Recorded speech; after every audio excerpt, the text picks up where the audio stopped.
నమస్కారం డాక్టర్ బండి విశ్వేశ్వరరెడ్డి గారు. నమస్కారం నారాజు గారు. మైండ్ మనీ సైకాలజీ ఈ సబ్జెక్ట్లో చాలామంది అంటే ఇప్పుడున్నటువంటి సిచ్యువేషన్కి రియల్ ఎస్టేట్లో దిగున్నారు. వాళ్ళకి ఈ మైండ్ మనీ సైకాలజీ సబ్జెక్ట్ ఏ విధంగా ఉపయోగపడుతుంది అంటారు? శివ ఓం. రియల్ ఎస్టేట్ అని చిన్నవాళ్ళు పెద్దవాళ్ళు అందరి నోట్లో నాంతుంది తప్ప అసలు రియల్ ఎస్టేట్ అంటే ఏందో ఎవరికి తెలియదు. What is the meaning of real estate అది చూద్దాం. రియల్ ఎస్టేట్ అనేది గ్రీక్ లాటిన్ నుంచి వచ్చింది పదము. రియల్ అని అంటే యాక్చువల్గా ఉంది అని అర్థం. ఎస్టేట్ అని అంటే ఎస్టేట్ మీనింగ్ బిల్డింగ్స్, ల్యాండ్, దాని తర్వాత ట్రీస్, జంగిల్లో ఉండేటివి, దాంట్లో ఉండే ల్యాండ్ కింద ఉండేటివి కూడా రిసోర్సెస్ కూడా రియల్ ఎస్టేట్ కిందకి వస్తాయి. చాలామంది రియల్ ఎస్టేట్ అంటేనే ల్యాండ్, ప్లాటు, ఇల్లు అని అనుకుంటారు. కాదు, భూమికి సంబంధించిన ఏ ప్రాపర్టీ ఉన్నా, అది చెట్లు కావచ్చు, దాంట్లో ఉన్న ఖనిజాలు కావచ్చు, ఏదైనా కానీ అన్నీ రియల్ ఎస్టేట్ కిందకి వస్తాయి. ఈ రియల్ ఎస్టేట్ అనేది ఎందుకింత ప్రాచుర్యం చెందుతుంది? What is real estate? కాబట్టి ఎందుకంత డిమాండ్ ఉందనేది చూద్దాం. ఈ యూనివర్స్లో, ఎర్త్ మీద అని కాదు, యూనివర్స్లో ప్రతి దానికి గ్రోత్ అనేది ఉంది. ఎస్, గ్రోత్ అంటే పిల్లవాడు పుడతాడు, పుట్టినప్పుడు ఎంత ఉంటాడు అంత ఉంటాడు, తర్వాత పెరిగి మనల్ని మించిపోతాడు. ఆ రకంగా ప్రతిదీ పుడుతుంది. చెట్టు ఉన్నప్పుడు విత్తనం ఎంత ఉంటుంది? ఇంత ఉంటుంది. కానీ అది చెట్టు వృక్షం అయ్యేసరికి కొన్ని వేల రెట్లు పెరిగిపోతుంది. ఆ రకంగా ఈ యూనివర్స్లో ప్రతి దానికి ఒక గ్రోత్ అనేది ఉంది. కానీ గ్రోత్ లేనిది, జీవం ఉన్నది ఏదైనా ఉందా అని అంటే భూమి, ఎర్త్. ఇంత విత్తనాన్ని అంత మహావృక్షంగా మారే భూమి పెరుగుతుందా? నో. ఎవరైతే భూమి పెరగదు అని ఫస్ట్ గ్రహించిన వాళ్ళు మోస్ట్ ఇంటెలిజెంట్ పర్సన్స్. ఎస్, భూమి పెరగదు అని చెప్పేసి. అందులో 40 సంవత్సరాల కిందటనే మన పాతకాలపు హీరో అని చెప్పుకోవచ్చు శోభన్ బాబు గారు వండర్ఫుల్ మాస్టర్ మైండ్ అన్నట్టు ఆయన అప్పుడే అర్థం చేసుకున్నారు. ఈ ప్రపంచంలో జనాభా పెరుగుతుంది, పశువులు పెరుగుతున్నాయి, వృక్షాలు పెరుగుతున్నాయి, భూమి పెరగట్లేదు. కాబట్టి దేని మీద పెట్టుబడి పెట్టాలి? దేనికి డిమాండ్ ఉంటుంది ఫ్యూచర్లో? పెరగంది అదే. కాబట్టి మీరు ఊహించండి, ఒకవేళ భూమి కూడా పెరుగుతూ వెళ్ళిందనుకో అసలు ఇంత డిమాండ్ ఉండేది కాదు. ఎందుకంటే ఇప్పుడు ఎకరా ఉండేది ఒక 10 ఏళ్ల తర్వాత 2 acres అయిందనుకోండి, ఎవడు ఇంత రేటు పెడతాడు? పెట్టడు. కాబట్టి ఎక్కడైతే గ్రోత్ అక్కడ లేదో ఆ రకంగా డిమాండ్ క్రియేట్ అవుతుంది. అందుకు ఆయన 100 ఎకరాల పొలాలు, ప్లాట్లు తీసుకోవడం జరిగింది. ఎప్పుడు 40 years కిందటే. కాబట్టి ఇక్కడ రియల్ ఎస్టేట్ అనేది ఏంటంటే ఎవరు ముందు తీసుకుంటారో వాళ్లకు సింహభాగం, తర్వాత వాళ్లకు ఇన్కమ్ రావడం జరుగుతుంది. మరి ఇంతమంది ఇన్ని వేల మంది చేస్తున్నారు కదా, ఎలా అని అంటే ఎవ్రీ ఇయర్కు ప్రపంచం మొత్తం మీద ఫాస్టెస్ట్ గ్రోత్ ఉన్న ఫీల్డ్లో రియల్ ఎస్టేట్ ఒకటి. ఇప్పుడు 1 లక్ష రూపాయలు మీరు పెట్టుబడి పెట్టారంటే నెక్స్ట్ ఇయర్కు హీనం అంటే కూడా ఒక 20,000 పెరిగిపోతుంది. 1,20,000. ఏ బ్యాంకులో ఆ వడ్డీ రాదు. ఇంత సేఫ్ కూడా లేదు. సేఫ్ ఎందుకనేదంటే మీరు కొన్నప్పుడు ప్రాపర్టీ మీ పేరు మీద ఉంటుంది. పేరు మీద ఉన్నప్పుడే సేఫ్. బాగా గుర్తుపెట్టుకోండి. అగ్రిమెంట్స్ పనికిరావు, జీపీఏ పనికిరావు, ఇక ఏ నమ్మకం పనికిరాదు, ఫ్రెండే పనికిరాదు, బంధువే పనికిరాదు. ఏం పనికి వస్తుంది? నీ పేరు మీద రిజిస్ట్రేషన్ ఉందా, నువ్వు హక్కుదారుడివా కాదా అనేది ఒక్కటే పనిచేస్తుంది. కాబట్టి ఇక్కడ ఇది బాగా మీరు గ్రహించండి. రియల్ ఎస్టేట్లో అడుగు పెట్టాలి లేదా చేస్తున్న వాళ్ళల్లో ఉండాల్సిన ప్రథమ లక్షణం ఏంటంటే పేపర్ మీద పేరు ఉండాలి. అప్పుడే వాల్యూ తప్ప అది 100 కోట్లది కానీలేండి, అది పేపర్ మీద పేరు ఉన్నప్పుడే మీకు ఉపయోగం, మీకు విలువ, మీకు ఫ్యూచర్లో అది పనికొస్తుంది, లేకపోతే లేదు. రైట్. కాబట్టి ఈ రియల్ ఎస్టేట్ ఇప్పుడు జనాలు ఏం చేస్తున్నారనంటే కొనడం అమ్మడం ఇప్పుడు చేసేది. అయితే ఇక్కడ ఒక సింపుల్ లాజిక్ చెప్తాను. ఫస్ట్ ఎవరైతే కొంటారో వాడు లాభపడతాడు, అమ్మినవాడు లాభపడతాడు. అమ్మినవాడికి మంచి రేట్ వస్తుంది, కొన్నవాడు తీసుకుంటాడు. ఫస్ట్ పార్టీ సెకండ్ చేతికి వచ్చింది, వాడు ఇంకొకరికి అమ్ముతాడు, అప్పుడు 2వ నంబర్ వాడు లాభపడతాడు. బాగా గమనించండి. 3వ వాడు ఎవడైతే కొంటాడో వాడు ఎక్కడ కొంటాడంటే పీక్లో కొంటాడు. ఫస్ట్లో కొన్నవాడు 1 లక్ష కొన్నాడంటే 2వ వాడికి 2 లక్షలకు 3 లక్షలకు అమ్ముతాడు, అంతేగాని అంతకే అమ్మడుగా.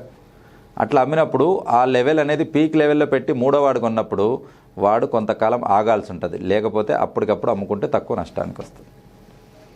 నాకు నష్టం వచ్చేస్తుంది. లేదా కొంతకాలం ఆగాలి అని అంటే ఆడు పెట్టింది డబ్బు, ఆ డబ్బుకు వడ్డీ వస్తుంది. అక్కడ వడ్డీ నష్టం క్యాలిక్యులేట్ చేసుకుని ఇంత పీరియడ్కు అది మనకు గిట్టుబాటు అవుతుందా లేకపోతే నష్టపోతుందా అని క్యాలిక్యులేట్ చేసుకోగలిగితేనే ఇప్పుడున్న రియల్ ఎస్టేట్లో నిలబడగలుగుతారు. అదే పాతకాలంలో అలా ఉండేది కాదు, కొని పడేసేవాళ్ళు. ఎందుకు?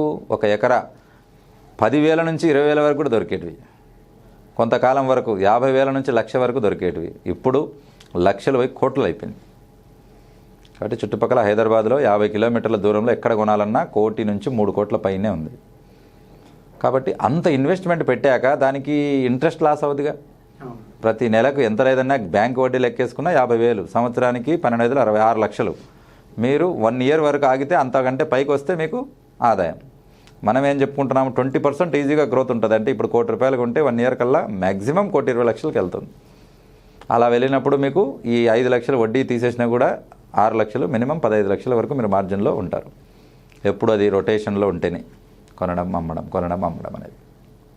రైట్, ఇది జనరల్గా జరిగేది. ఇప్పుడు మనము వాటికి ఎక్కువ మంది ప్లాట్ల వ్యాపారం చేస్తున్నారు. ఇప్పుడు వాళ్ళ దగ్గర ఉన్నవి అప్పు సప్పు తెచ్చుకొని వడ్డీలు తెచ్చుకొని ఇంట్లో అన్ని కొదవ పెట్టుకుని తీసుకొని చేస్తున్నారు. పాపం వాళ్ళు కొన్నవి అమ్ముడుపోకుండా లేదా వాళ్ళు పెట్టిన పెట్టుబడులు బ్లాక్ అయిపోయి ఇబ్బంది పడిపోతూ ఉన్నారు. అటువంటి వాళ్లకు ఈరోజు ఒక వండర్ఫుల్ పరిహారం ఇవ్వబోతున్నాం.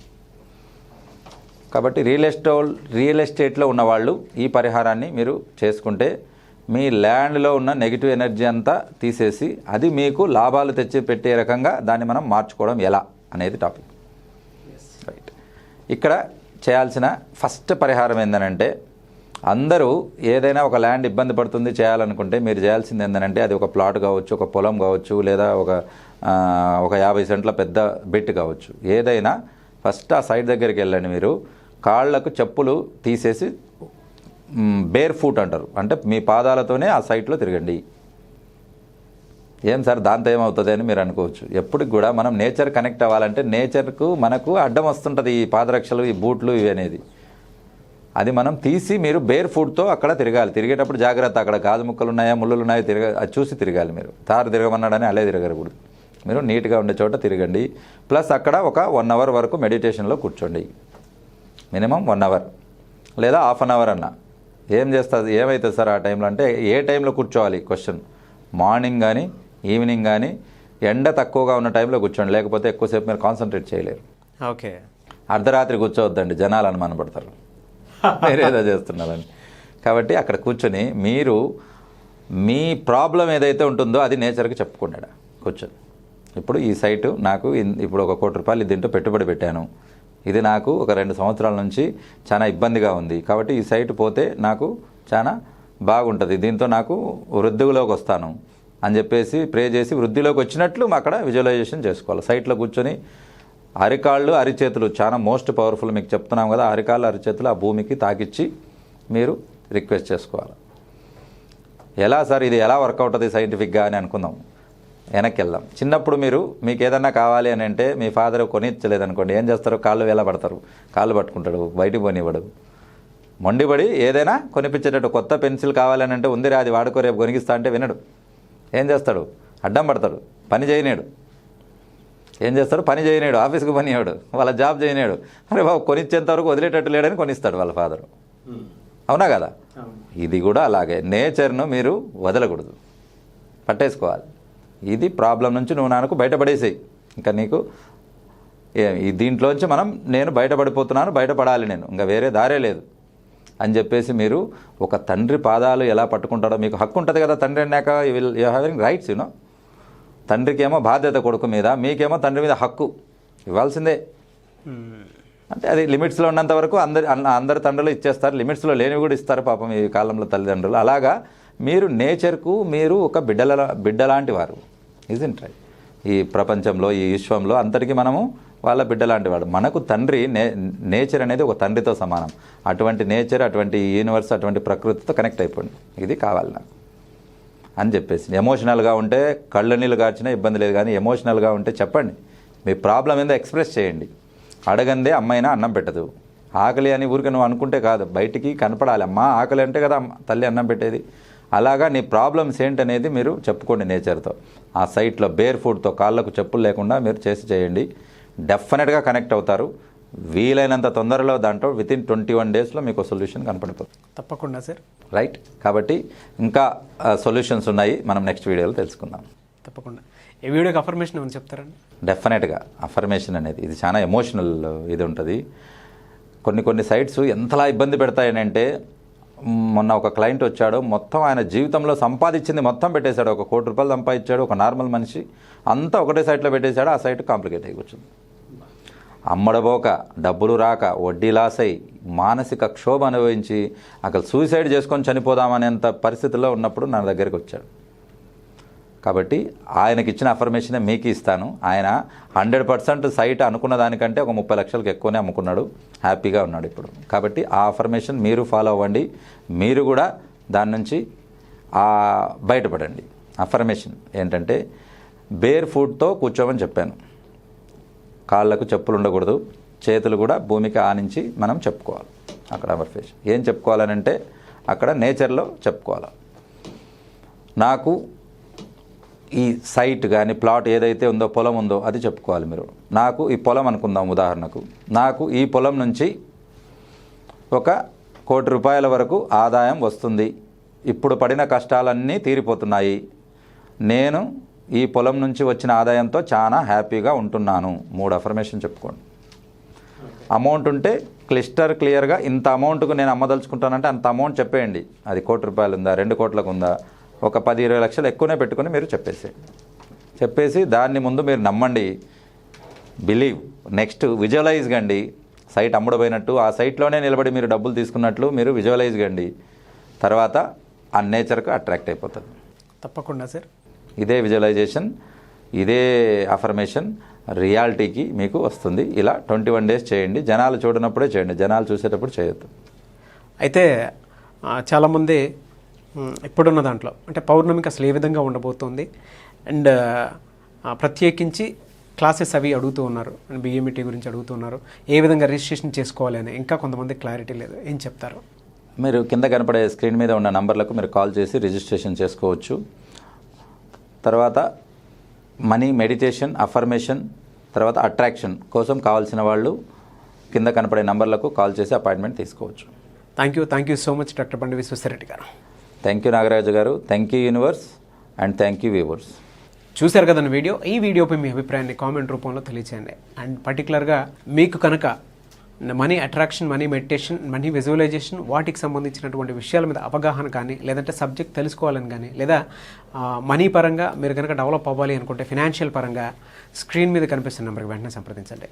అండ్ డాక్టర్ బండి విశ్వేశ్వరరెడ్డి గారు సంకల్పించినటువంటి కార్యక్రమం ఏదైతే ఉందో పౌర్ణమి రోజు ఖచ్చితంగా అందరికీ ఉపయోగపడే విధంగా 1,00,000 మందితోటి అది చేయటం జరుగుతోంది. సో ఒక మంత్రంలో ఉండేటువంటి బీజాక్షరంతోనే చాలామందికి శుభం కలుగుతుందని అందరూ భావిస్తూ ఉంటారు. అటువంటిది 1,00,000 మంది ఒకేసారి మనీ మెడిటేషన్లో పాల్గొంటే దాని పాజిటివ్ వైబ్స్ ఎక్కువగా ఉంటాయనేది కూడా అందరూ నమ్ముతాం మనం. సో అటువంటి కార్యక్రమంలో మీరు పాల్గొనాలి అనుకున్నా సరే ఖచ్చితంగా స్క్రీన్ మీద కనిపిస్తున్న నెంబర్కి వెంటనే సంప్రదించండి. అండ్ మీరు కనుక ఏదైనా సరే సో ఫినాన్షియల్ కానీ, పర్సనల్ కానీ వాటికి సంబంధించినటువంటి విషయాల్లో కొంత క్లారిటీ, లేదంటే మీకు ఏదైనా చిన్న ప్రాబ్లం ఉన్నా సరే వాటి మీద సొల్యూషన్స్ వెతుక్కోవాలి అనుకున్నా ఖచ్చితంగా స్క్రీన్ మీద కనిపిస్తున్న నెంబర్కి వెంటనే సంప్రదించండి. అండ్ అన్ఎంప్లాయిడ్ యూత్ ఎవరైతే ఉంటారో, జాబ్స్ కోసం ఎదురు చూస్తున్న వాళ్ళైతే వాళ్ళు బిఎంఈటీ కోర్సులో జాయిన్ అయ్యి సో ప్రస్తుతం కొన్ని బ్యాచెస్ రన్ అవుతున్నాయి. సో బ్యాచెస్ తరపునటువంటి చాలా సక్సెస్ఫుల్గా రన్ అవుతుందని చెప్పడం కూడా జరిగింది. మీరు కూడా కనుక్కొని జాయిన్ అయ్యండి. ఈ వీడియో లైక్ చేసి షేర్ మాత్రం తప్పకుండా చేయండి. ఇలాంటి మరిన్ని వీడియోస్ కోసం మా ఛానల్ ఫాలో అవ్వండి. Thank you.